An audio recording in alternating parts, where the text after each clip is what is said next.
Wine drinkers everywhere want to know more about organic farming and biodynamic principles.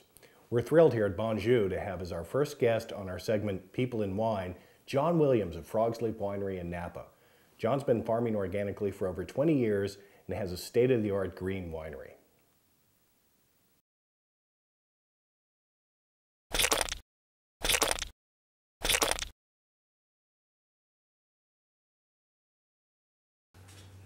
John, thank you for joining us. John, I understand Frog's Leap has been growing organically for over 20 years now. Can you tell us a little bit about how you got to that decision? Well, yeah, let me see, 88. It really wasn't cool in Napa to be growing grapes organically in 88. But, I took an old vineyard over from an old timer, and it had been essentially farmed organically, but I didn't think about that. Of course, I'd gone to university in Davis and so on, so damn, I knew how to grow grapes, right? So we started, we brought in the company that measures all the soil and the petioles, and sure enough, it was true. We needed all kinds of chemicals to make this vineyard better. But it wasn't too long after, I was very fortunate because the same company actually sold us the chemicals that we needed to make our vineyard. Convenient, isn't it? So convenient, it's unbelievable. But after a couple of years of that, we started to realize the vineyard was not getting better. And so I heard actually that Fetzer was farming organically. I called them up and asked if I could come up and see what they were doing. And they said, we don't know what we're doing. We got this guy, Amigo Bob, that tells us how to farm. I've heard about Amigo Bob. He's amazing, man. Yeah.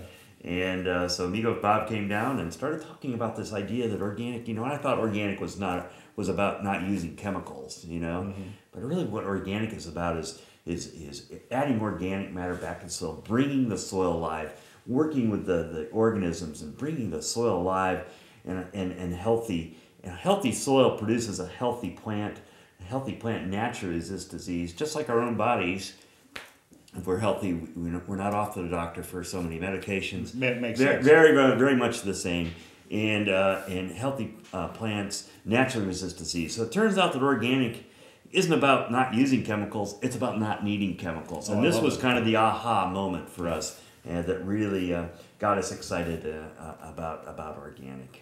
That's great. I understand that there's a big difference between organic grape growing and organic wine production. Well, it's a now organic has got a law behind it. Back in '88, it was kind of like a bunch of hippies farming organically, and they had a set of a credo essentially. But that as organic slowly but surely gained a marketing value. People started cheating on this, and so we actually developed national standards for organic back in, the first ones were in 1990, and then finally the federal government got involved, and they decided that organic grape growing, which is what we do, we make wine from organically grown grapes, had all the rules about how to farm. But then when it got to organic wine, the issue became sulfur. And so really that's where the definition comes down, for all intent and purposes, is the use of sulfur. Sulfur, of course, naturally occurs in wine, which created a problem. They couldn't say it was sulfur-free, so now we have to put that it has sulfur in it, even if we add it or not. Organic wine made from organically grown grapes has a limited amount of sulfur available to it, but to be organic wine, you can add no additional sulfites in the wine. So that's really what it comes down to.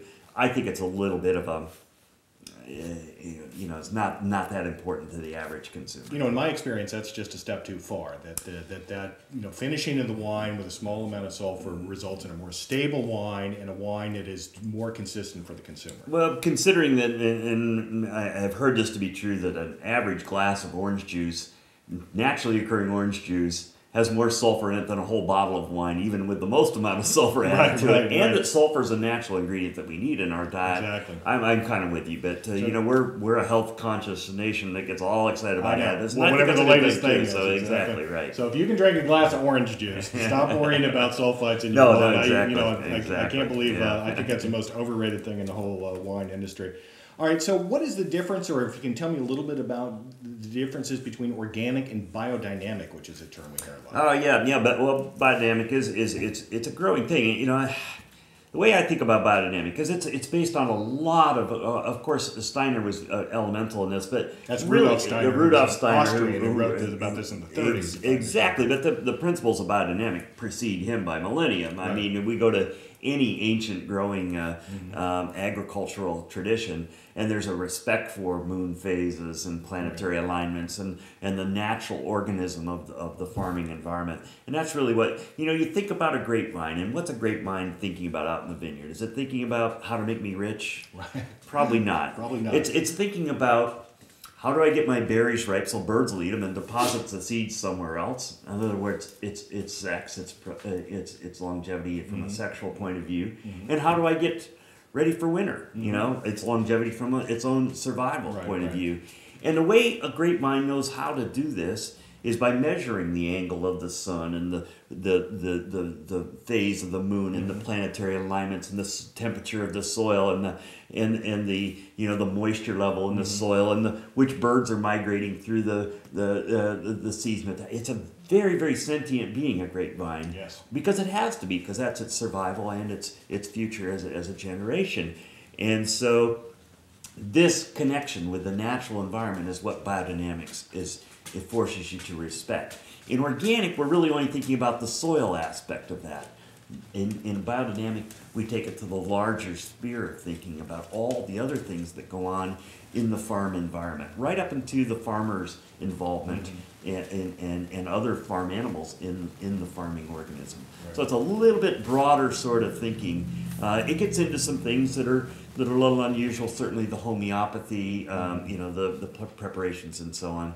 But in essence, the way to think of it is this deep connection between all the things on a farm and how they interrelate to each other. And I've heard it described as sort of the interconnectedness of your entire farming area.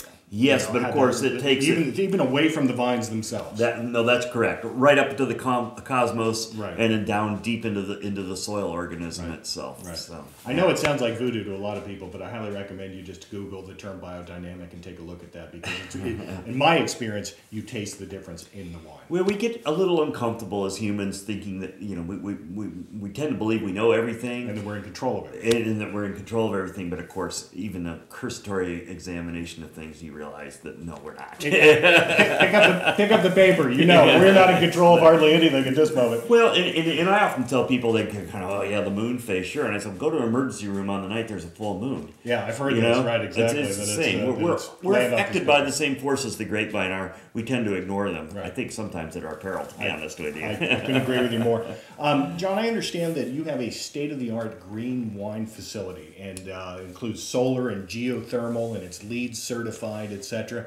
Can you tell me why you thought that was also important? But it's actually an outgrowth of the organic and the biodynamic. You think about, I use the analogy of our own health again. Organic is like eating a good diet and getting exercise so that your body's healthy, so you naturally resist disease, so you don't need chemicals, right? Mm-hmm. Biodynamic is kind of adding a spiritual element to that. We can't truly be happy with people unless we have human connections and spiritual connections. To me, the kind of sustainable part of this, the solar power and the things that you mentioned, were important to us too, because it's great to be healthy and it's great to have a spiritual connection. But if you don't have a job, if you don't have air to drink, air to breathe, water to drink, if you've polluted your environment, if you're using resources you can't reproduce, well then where are you? Exactly. And so really almost as an outgrowth of being thoughtful in the organic and biodynamic thing, we started thinking about the sustainability of our existence from things like power usage and diesel fuel and the resources we used in our building and the way we heated and cooled our processing plants and so on and so forth. So all these things really kind of fit together into a big package of healthiness and bringing that health, and here's the exciting thing, bringing that health into our wines and that dynamic spirit, that living spirit into our wines. Well, this is what makes great wine. I can tell by the enthusiasm in your voice that all of this is very near to dear to you. In my estimation, John, you make some of the most honest and interesting wines in the valley. So I look forward to seeing you when I'm out there, and I appreciate your coming by to see us today. Hey, anytime. Great to spend some time with you. Thank you.